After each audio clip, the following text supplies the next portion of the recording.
40 floors above Manhattan, the city bled gold into a wall of glass, and inside the private dining room of Harlow and Sons, the candles barely breathed.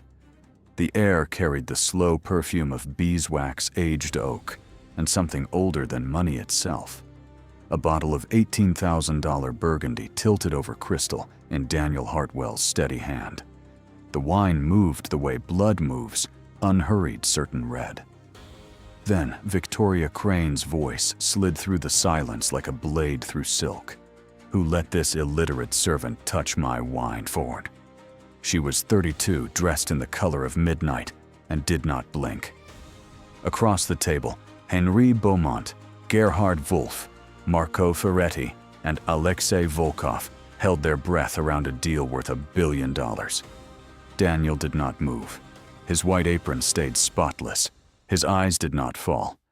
All he had done was lean toward Ferretti and whisper one sentence in Italian too soft for anyone else to catch. The hospital corridor smelled of antiseptic and lemon cleaner, a combination that never quite covered the smell underneath the faint chemical sweetness of long illness. It was 5 o'clock in the afternoon. The winter light through the tall windows had the color of a bruise that had begun to heal. In the small room on the 4th floor of Children's Hospital of New York, a boy named Noah sat cross-legged on the bed, with a box of crayons open across his thin knees. He was 7 years old. His lips carried the faint blue of a child whose heart had never quite forgiven him for being born. He was coloring a dinosaur, a long-necked one, a brontosaurus, filling it in with a green so bright it almost hurt to look at. Daniel Hartwell sat on the edge of the bed and watched his son work. Noah said, without looking up, "Are you going to be home late again tonight?" Daniel brushed a piece of hair from the boy's forehead. The skin there was cool. All was cool. He tried to smile the way a father is supposed to smile when his son asks a question that costs too much to answer honestly. "Later than I'd like," he said. "But I'll be home before you wake up, I promise." Noah nodded, the way children nod when they have already learned not to expect much. He tore the page out and held it up. On the back, in careful crooked letters, he had written, "Go, Dad." Daniel folded the drawing into quarters and slid it into the inside pocket of his coat against his chest. The nurse caught him in the hallway. She was a tired woman with kind eyes, and she did not waste words. She handed him an envelope. Inside was an invoice for the 3rd heart surgery. $186,000. A 40% deposit was required within 3 weeks, or the surgical team could not be held. He folded the invoice and put it in the same pocket as the drawing. By 6 o'clock, he was walking through the service entrance of Harlow and Sons on Madison Avenue.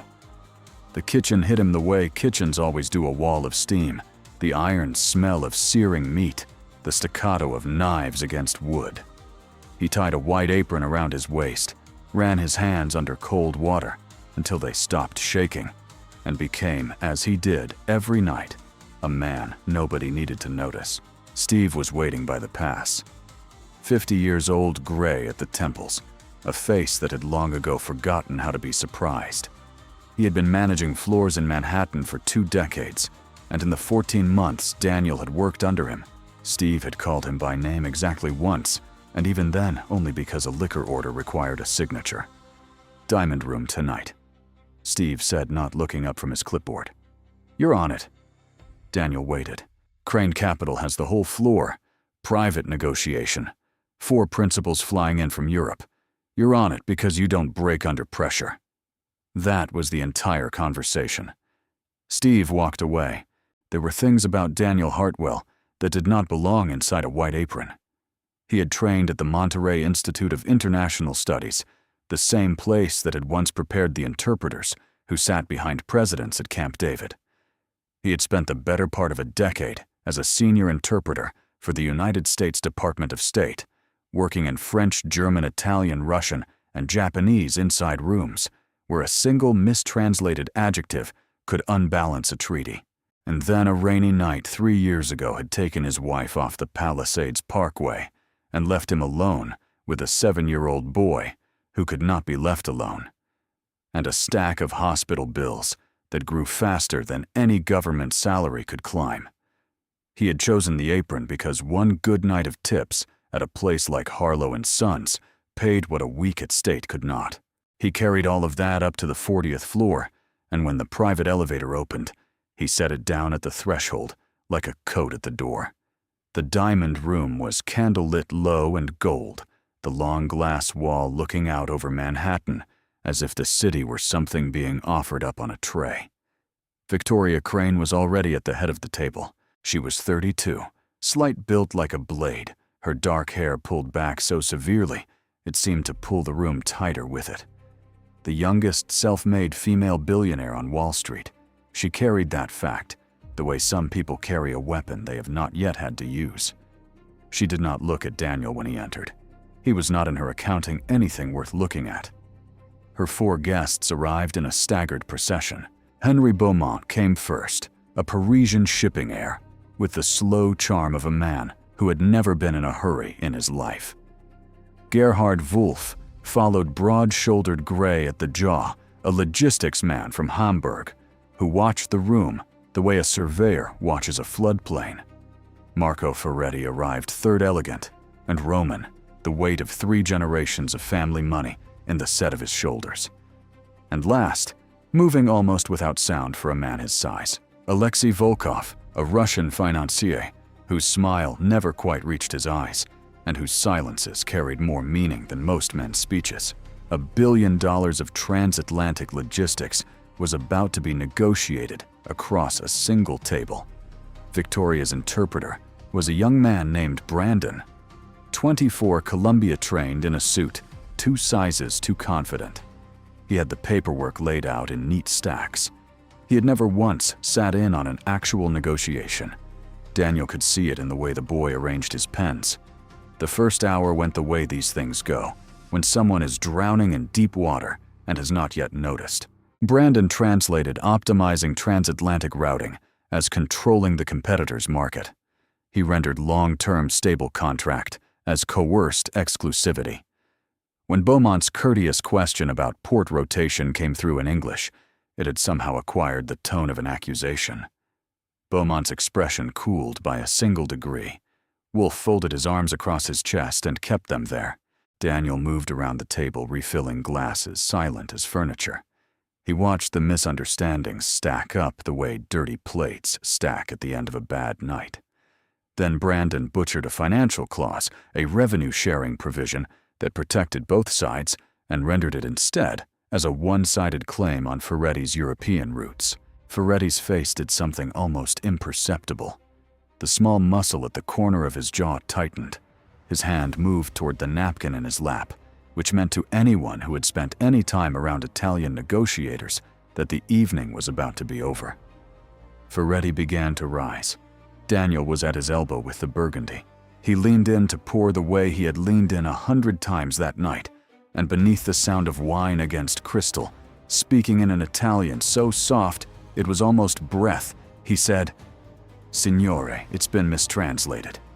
Please, 1 more minute." Ferretti's eyes flicked up. The movement to stand arrested itself halfway. He sat back down and straightened his napkin as if nothing had happened at all. It should have passed unnoticed. A good interpreter's work always passes unnoticed, but Victoria Crane had been watching her Italian guest the way a hawk watches a fox, and she had seen his face change, and she had seen the waiter's lips move. She did not know what had been said. She only knew that her servant had opened his mouth in her room. Her voice cut the air open. "Who let this illiterate servant touch my wine?" She was on her feet. Her finger was extended across the table, aimed at Daniel like a verdict. Every head turned. Brandon went the color of old paper. Beaumont set his glass down, very slowly. Volkov did not move at all, which was worse. Daniel stood with the burgundy still in his hand. The bottle was not trembling. Neither was he. Somewhere against his chest, a folded drawing of a green dinosaur pressed gently against a folded invoice for $186,000. He had 2 choices, and perhaps 3 seconds in which to make one.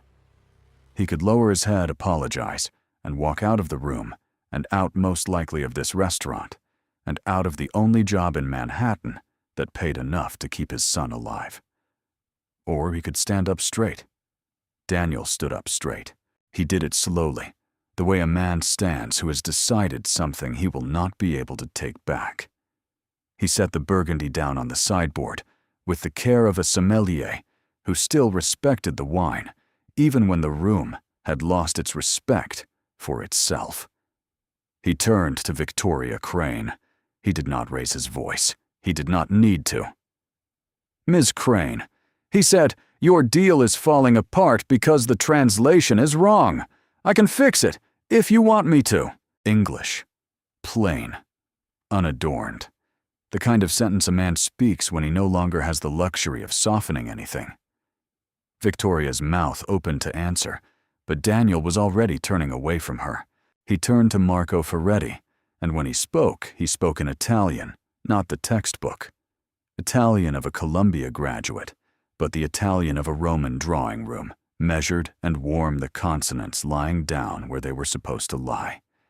He explained slowly and exactly what the clause had actually contained. It was not a seizure of Ferretti's Mediterranean roots.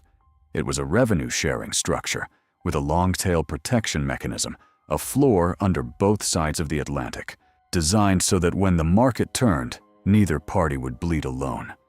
He used the word tutela protection twice. He used the word reciprocity once. Ferretti, who a moment ago had been one gesture away from walking out, reached for his napkin again this time to smooth it across his lap. He adjusted the cuff of his jacket. He picked up his glass and drank the smallest smile ghosting across his mouth. The room understood what had happened by the way Ferretti's shoulders lowered. Victoria, who spoke no Italian at all, understood only the shape of it. She had just publicly called this man an illiterate servant, and she had watched that same servant calmly reach across her table and pull her most important investor back into his seat by nothing more than language. Her fingers tightened around the stem of her wine glass. For a half second, Daniel thought she might break it. She did not. She sat down. Her eyes did not leave him. Across the table, Gerhard Wolff leaned back in his chair and exchanged a few low sentences with Henri Beaumont in German, the private German of men who had done business together before a dialect full of ellipses and understanding.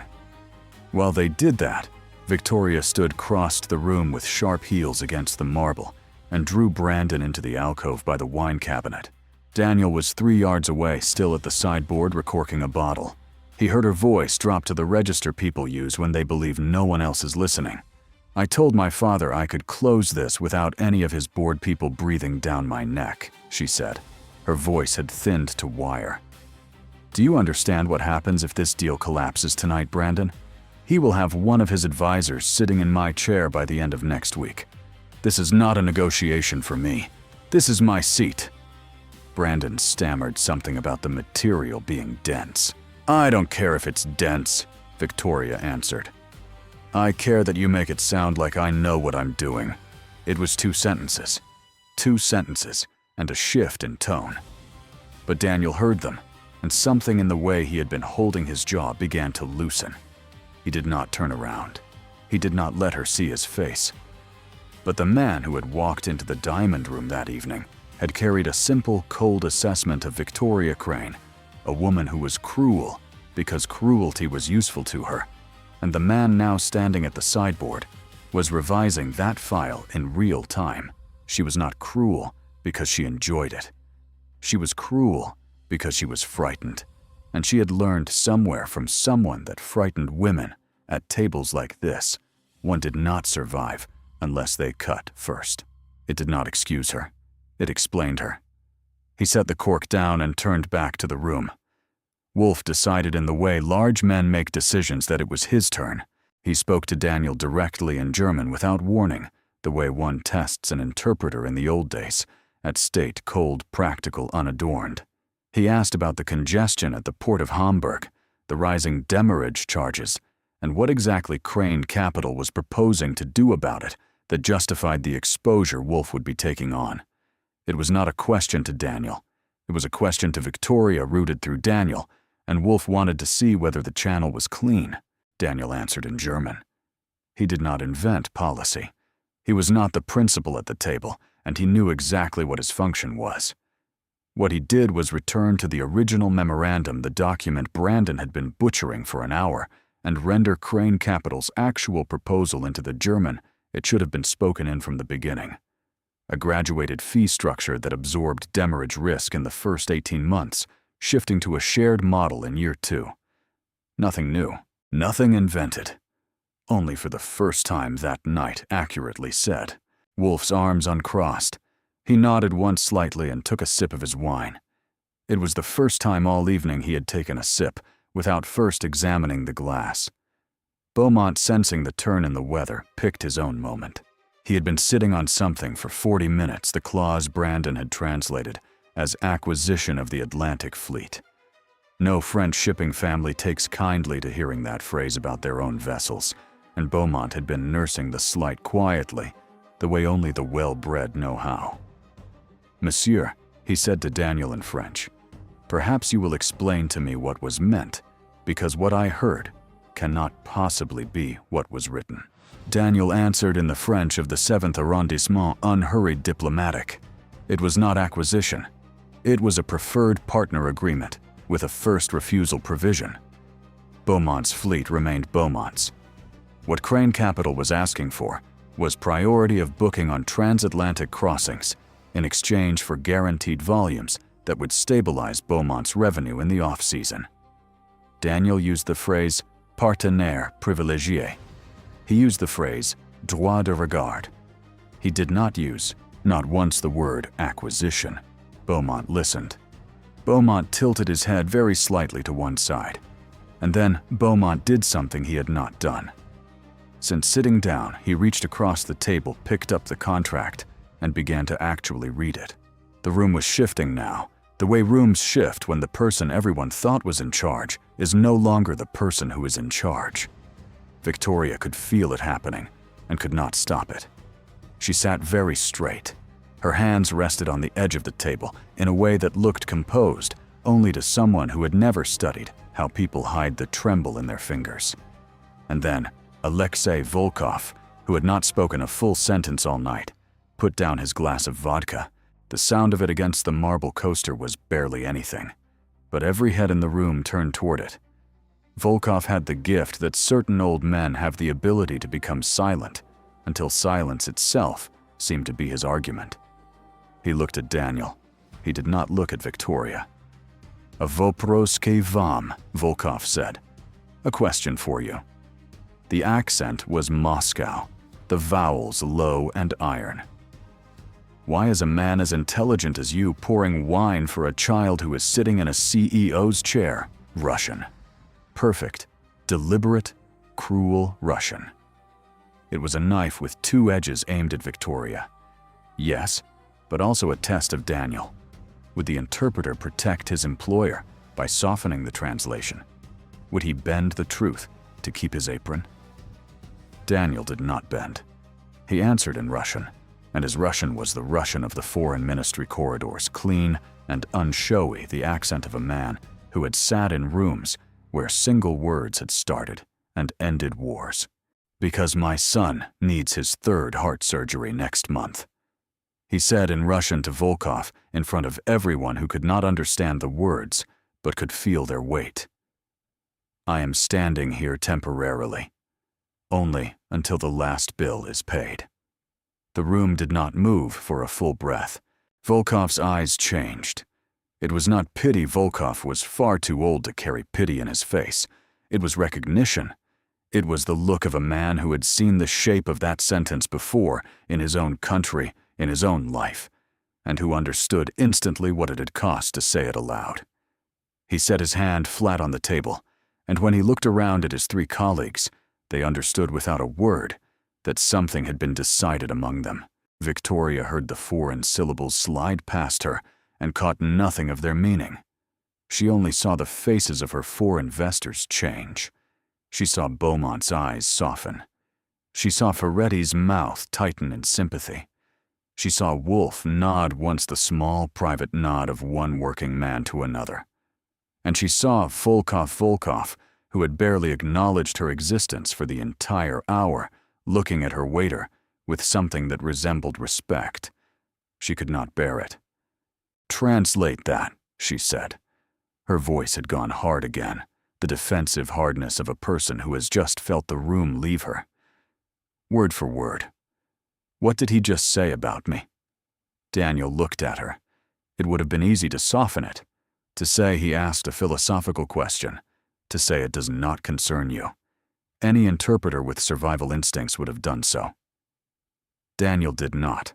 "Mr. Volkov asked me," Daniel said evenly, "why a man as intelligent as I am is pouring wine for a child who is sitting in a CEO's chair. He called you a child, Ms. Crane, sitting in an adult's chair, not knowing where this room is going." The color moved up Victoria's neck in a single rising wave. She stood. Her voice came out louder than she had meant it to. "Get out. Get your manager. Steve, I want him out of this restaurant in the next 5 minutes. You will never work in hospitality in this city again. Do you understand me? Never. I will have you blacklisted from every dining room in Manhattan before sunrise."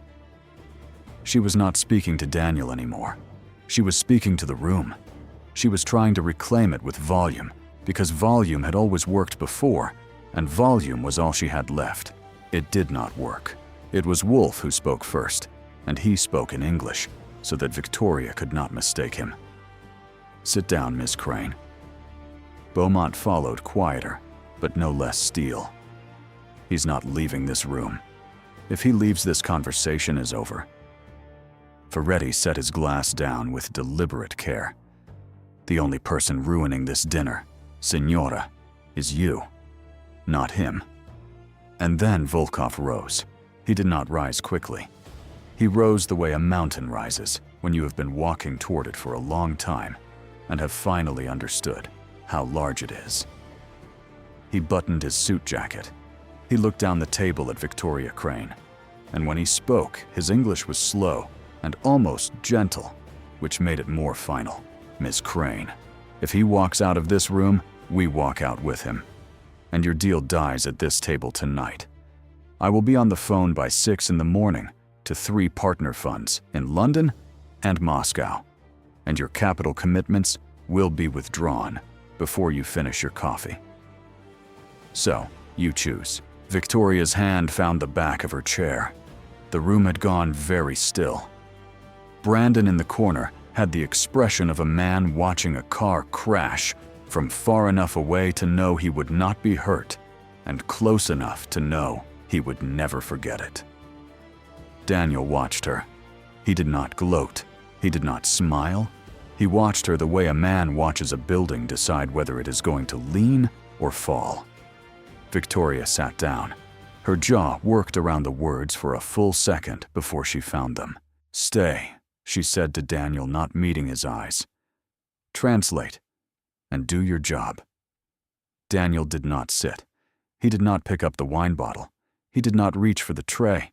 He had been given back the floor he had been standing on, and he had no intention of standing on it again the way he had been standing on it an hour ago. Across the Manhattan skyline, some window a mile away went dark, and another one lit. Inside the diamond room, a man in a white apron looked down the length of a billion-dollar table at a woman who had just publicly been forced to keep him. The war had started, and they both knew it. Daniel did not sit. He stayed standing where he was at the end of the sideboard, the burgundy behind him, the candles throwing a long, soft edge across the marble at his feet. When he spoke slowly so that nothing he said would be misunderstood by anyone at the table in any language. "I am not your waiter in this room anymore. Ms. Crane," he said. "From this moment forward, I am an independent negotiation consultant. My fee for tonight is $30,000, payable by check before this conversation goes one sentence further." Victoria's head jerked up as if he had struck her across the mouth. "Extortion," she said. The word came out before she had chosen it. "That is extortion. In front of witnesses. I want that on the record." Wolf answered her without looking away from his wine. "Pay him, Ms. Crane." Beaumont folded his napkin. "Pay him, or we will be calling our cars." Ferretti, who had been silent since Daniel had saved his chair for him, said only, "He is worth it. Pay him." Volkov did not say anything at all. He simply took his phone from his jacket and set it face up on the table. The screen dark, a quiet reminder that 6 in the morning was still several hours away, and that the decision he had described earlier was still sitting there, waiting to be made. Victoria's hand shook, which was the first honest thing her hand had done all evening. She reached into her bag. She took out a slim leather checkbook. She wrote in small, sharp strokes that pressed too hard into the paper the words $30,000, and she signed her name beneath them with the ferocity of a woman signing a confession. She slid the check across the table. Daniel stepped forward. He took it. He did not read the amount. He folded it once precisely in half and slipped it into the inside pocket of his shirt, where already folded against his chest there was a child's drawing of a green dinosaur and an invoice for $186,000. Then he reached behind his back and untied his apron. He did it without ceremony. 2 knots loosened. He brought the apron around, folded it into a neat white square, and laid it on the marble table in front of Victoria Crane. A small, clean rectangle of fabric between her wineglass and her hands. He pulled out the chair beside Ferretti. He sat down. The air in the diamond room redistributed itself. For the next 4 hours, he did the work he had been trained to do, the work he had stepped away from 3 years ago when a rainy night had taken his wife and left him with a son who could not sleep unless someone was sitting in the doorway. He did it without drama. He did not improvise terms. He did not pretend to be a maritime lawyer or a tax attorney or a blockchain engineer. He was none of those things. He was a translator, and more than that, he was a man who understood how rooms like this one actually worked, what got said, what got meant, and the long, narrow canyon between the two. He began by stripping Brandon's translation out of the conversation altogether. Brandon had the sense to simply sit down in the corner and take notes, a posture that cost him something visible, but which was, Daniel privately thought, the first correct decision the young man had made all evening. He went clause by clause. Where Crane Capital's own legal team had misread the European counterparties, and they had repeatedly reading in bad faith where none was intended. Reading in concessions where the Europeans had offered none. Daniel simply explained in the relevant language what the Europeans had actually asked for, and then turned to Victoria and explained in English what her own contract actually said. He was not proposing solutions. He was clearing fog, and in the absence of fog, the 4 men at the table began to propose solutions themselves. Ferretti, warmed by the recognition that his objections had been linguistic rather than substantive, suggested a maritime risk-sharing structure that his grandfather had used on the Genoa routes in the 1960s, and that had aged extraordinarily well. Wolf, methodical as river engineering, laid out a staged implementation schedule at the port of Hamburg that aligned with the German regulatory calendar. Beaumont offered in the way the French offer such things, as if it had just occurred to him, a tax-efficient structure that threaded the needle between European Union maritime law and United States federal shipping incentives in a way Victoria's own counsel had plainly missed. And Volkov, when his moment came, did something no one at the table had expected. He offered a financial guarantee from his own consortium, a third layer of security that would underwrite the first 24 months of the combined operation. It was a gift. It was also the way Volkov presented it. A condition. "I will stand behind this deal," Volkov said in his careful English. "On one term." He looked down the table at Victoria. "Ms. Crane will not hold direct operational authority over the European division. She will retain her ownership. She will retain her board seat, but she will not be the executive voice to our markets. She does not have, with respect, the cross-cultural diplomatic capacity required. That capacity will be held by someone else. This is not negotiable. Victoria's face went white, and then red, and then the uncertain color of a person who has not yet decided whether to weep or to burn the building down. She looked at her investors. Wolfe met her eyes without blinking. Beaumont looked at his cuffs. Ferretti looked at Daniel. No one spoke in her defense. She closed her eyes for half a second. When she opened them, she nodded once. It was the smallest nod of her life. It was, Daniel understood, the first time she had ever sat in a room where she did not hold the final word. He watched her accept it. He did not smile. He did not look away. He watched her the way you watch a person fall from a height that will not kill them, but will ensure that for the rest of their life they will walk with a slight, humbling limp. By 2 a.m, the principal terms were drafted on the reverse side of the original memorandum, signed by all 4 investors in 4 different pens, and initialed by Victoria Crane in the blue ink she always used. It was a memorandum of understanding, not a contract. The contract would come from lawyers in 3 different time zones over the following week, but every person at that table understood that the thing had been decided. Daniel refused a ride. He did not want one. He walked out of the diamond room past the main dining floor, where only 2 tables were still lingering over cognac, down the back stairs he had climbed so many times in the other direction. He passed through the kitchen, which was already half dark, only the dish crew still working. And at the service door, leaning against the frame with a cup of black coffee in his hand, was Steve. Steve watched him come down the corridor. He saw the check in Daniel's pocket. He saw the absence of the apron. He did not ask about either. What he did was straighten slightly as Daniel reached him, and for the second time in 14 months, he said Daniel's name. Daniel. Daniel stopped. Good luck.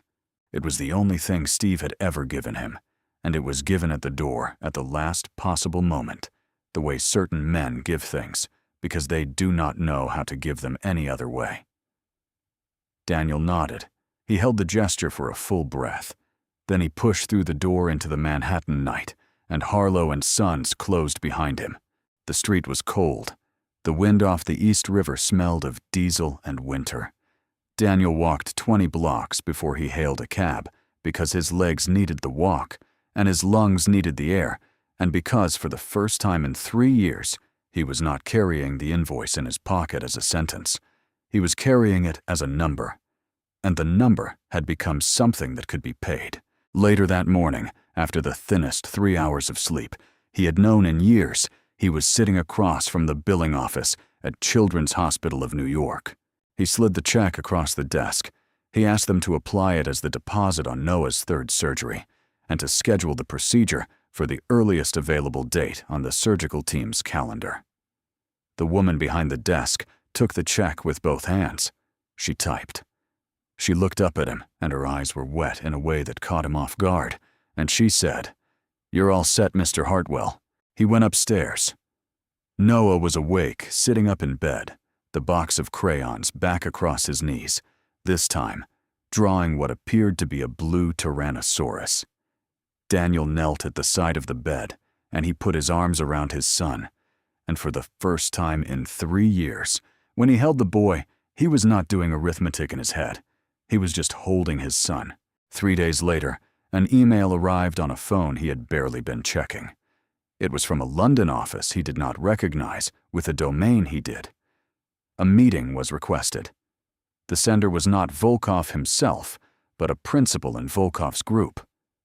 1 week after that, Daniel sat in a conference room on the 34th floor of a glass tower on Park Avenue, and Volkov, together with Wolfe in person and Ferretti by video from Milan, offered him a position, Director of Strategic International Liaison, a newly created role, purpose-built reporting directly to the board of the merged European logistics entity, the same entity whose very formation he had salvaged 2 weeks earlier across a marble table. Offices in New York, a starting salary of $380,000 a year, and in the benefits addendum, one specific clause Volkov had written. In himself, full medical coverage for Noah Hartwell, comprehensive and uncapped through the boy's 18th birthday, with a continuation rider that could not be canceled for any reason short of Daniel's own resignation. Daniel read the clause twice. He signed. 10 days after the negotiation in the Diamond Room, and 4 days before the merger would be made public, he received one more request. This one came through the assistant of Victoria Crane herself. A meeting at her office at an hour of his choosing. She had something she wanted to say, and she wanted to say it face to face. Victoria's office was on the 52nd floor of the Crane Capitol Tower, a glass corner suite looking south over the harbor. Her assistant walked him in without a word. Whatever chain of events had led to this visit, the assistant had clearly been briefed. Victoria was at her window when he entered. She did not turn for a full 10 seconds. When she did, he saw a woman who had not slept properly in a week and a half, and who had stopped bothering to hide it.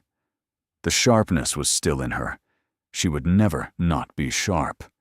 It was the shape of her, but the fire had gone down to embers, and underneath those embers was something Daniel had not seen before. Exhaustion, and just barely a kind of honesty. So, she said. Her voice was flat. You won. Are you satisfied? Daniel did not answer right away. He walked to the desk. He sat down in the center of it, a small, folded square of white fabric. Her apron. His apron. The one she had ordered him out of her room for wearing, and then by the end of the same night, had paid $30,000 to sit beside. I didn't beat you, Miss Crane, he said. You lost because you chose to look past people instead of looking at them. Your father taught you to prove yourself by making sure no one else in the room had a chair. You don't have to build your life the way he built his. You get to choose. She turned back toward the window. She did not say anything. The Hudson River glinted below them hard and silver in the midwinter sun. Daniel laid his hand flat on the apron for a second, as if setting it down one last time. Then he walked out. He did not look back.